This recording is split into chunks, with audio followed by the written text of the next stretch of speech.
Although the election was closely contested, it was the most peaceful in the multi-party era in Kenya. And I want to congratulate all Kenyans for being participants in this great feat.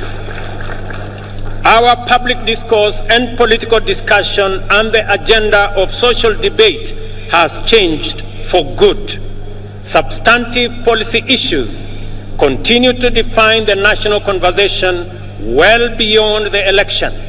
At the moment, there is a robust debate on the finance bill taking place everywhere in this country, in churches, social places, formal and informal workplaces, all media platforms, and busy markets, as well as in urban and rural gatherings.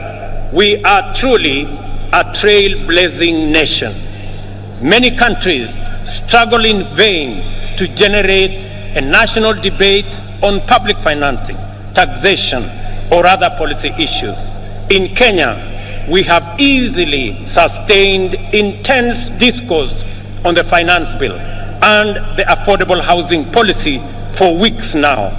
The debate has remained issue-oriented, and there is no hint of divisive ethnic rhetoric at all. The cost of living is keeping all leaders, including myself, awake, and this is precisely as it should be.